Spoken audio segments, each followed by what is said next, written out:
So you're watching the Sifter Showcase as part of Melbourne Games Week. My name is Adam Christou. I'm part of the Sifter team. And joining me now, I have got two people from Umbrella Party Studios. I've got Alan Robinson, Creative Director and Business Partner, and Victoria Guillors, Managing Director and Lead Designer for Umbrella Party Studios. Welcome both. Hi. Hi. Cool. We're here today to talk a bit about the project that you've been working on for a while now, which is called Miska, which is, I might actually let you describe it. I wrote a little summary of it down, but then I was like, I've got you here. Tell me a little bit about Miska. What is it? What is the pitch for this game? Oh, goodness. Okay, well, it's the story about a woman who's returning to a national park that she would visit as she grew up and as she got older with her family. And when she returns this time around, she's seen it's fallen into disrepair. It's all overgrown. There's rubbish everywhere. And so she sort of makes it her personal mission to rejuvenate it and bring it back to the way it was by cleaning up all the rubbish and the mess that's around there. And as she goes along, she gets these little moments where she sees Polaroid photos from back when she was younger, and she's able to line it up from where she is there on that day and revisit those little moments with her family, more specifically with her sister. So it's all about her sort of connecting with nature, connecting with the environment around her, and with her past and family. I suppose like a big thing that I took away from playing a bit of a demo version of it was that idea that you mentioned of being, I guess, caring for the environment or being a bit of a custodian for the environment. When did you decide that that was going to be a central theme of the game and be like a main, reason to explore the space? Because you're essentially going around trying to pick up rubbish and litter in a big way, and it forces you to move around the space in a lot of ways. Well, it's been something that it's been the main core of the game pretty much since we started working on it. Alan's been working on the game even longer than me, so I'll let him go from there.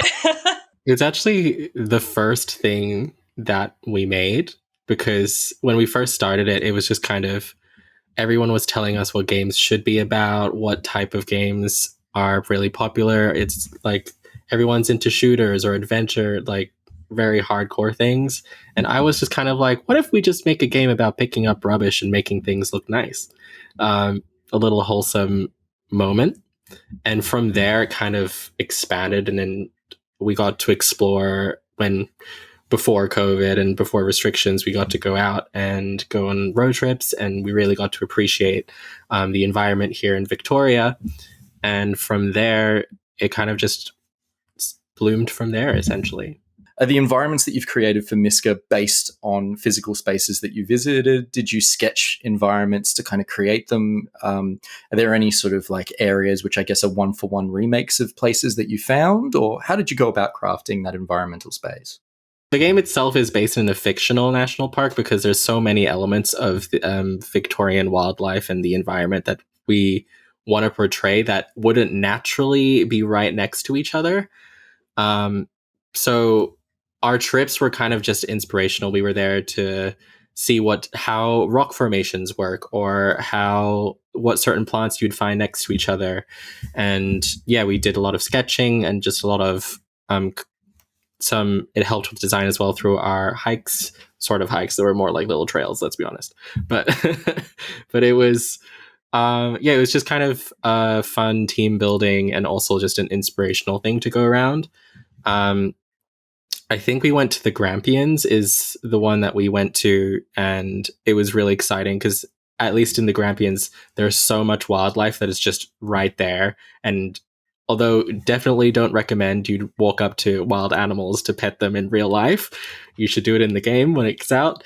It was just a huge inspiration for what we could make. I guess I'm interested as well about, it's the obvious question to follow this, but COVID has come along and really impacted people's ability to go out into regional areas and experience nature unless they're already in a regional place themselves. In Melbourne right now, we're under pretty strict lockdowns, which mean that you can't go out and visit regional nature spaces, and you're kind of confined to whatever local parklands you might have in your area if you're lucky to have green space in your area.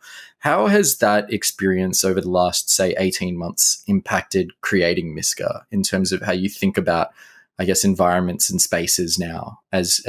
Yeah, I'm just super curious about that. It's definitely made it harder to be able to create the spaces, because it would obviously we'd love to be able to go out every weekend and go take photos and video different areas, and it would definitely help with inspiration, but it's also sort of driven us to become more creative, because we're like, all right, if we could go anywhere at all, what would we want it to look like? And it's really pushed us to go, what would be our like little dream location, being able to like walk right through like really dense bushland and like forests, through to like treetop walks and things like that. So it's really pushed us to go, all right, let's put in everything that we would love to do.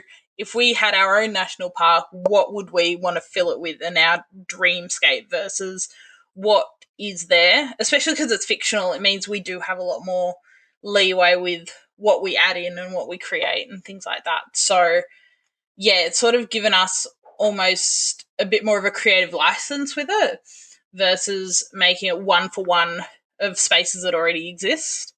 So yeah, it's been really enjoyable being able to do that, but obviously we would have loved being able to go for more hikes and more more little adventures and day trips and whatnot. I wonder if like that feeling of wanting to evoke like a digital park is an essential feeling for Miska, because I noticed while kind of playing it and exploring it that like sound design seems to be essential. Hearing the sound of nature kind of coming through your headphones, or the creaking of trees and grass seems to be a real big part of this game as well. 100%. We definitely want our players, and even us when we're making it, just to kind of remember to appreciate what's around us, and we try to incorporate that in the game. We've got lots of like benches which you can just sit down and enjoy the environment and listen to those sounds and have a look around, and maybe watch some ducks in a pond for however long you would like. And that is a huge important part of us, of our motivation in making this, is making it something as relaxing as possible and even a stress reliever. Like you said earlier, I think even for us as a team, working on it has also been a bit of an escape into this virtual park, and we hope to be able to relay that to anyone that plays. Let's talk about the other half, I guess, that really stood out to me, which is, I guess, the narrative around family and around family connection. How did that come into the game? Was that something that was developed a little bit later as you were fleshing out who the protagonist was that'd be exploring the environment? How did you create that person? And then how did you decide that this was going to be a story about like reminiscing and childhood and family connections? It's sort of one of those things where we had the initial idea of wanting to clean up the park and explore the area and whatnot. And so we wanted to give it something that was more personal to us and more personal experiences with us, versus just having a look around a park. We wanted to put more of ourselves into the game, and that's where we started talking about this sort of connection with nature and connecting around us. And it's sort of just one of those natural flows that led to connecting with your family and connecting with the people that you spend most of your time with, especially now being in lockdown. It's become even more of one of those things where connecting with those around you is really important. And so we've really sort of sat down, started exploring the story and exploring what we've been through with our family, and putting ourselves and our experiences more into the game. So yeah, it was just one of those sort of natural progressions almost, with talking back and forth and discussing what we wanted to have the game be about, pretty much, and what we wanted to tell people and the story we wanted to give them. Well, if you're curious about Miska and you want to reconnect with nature soon when it comes out, you can head to umbrellapartystudios.com to find out a little bit more about the game, and you can also find all their social media links on that website as well. Thank you again, Alan and Vic, for joining me on Sifter.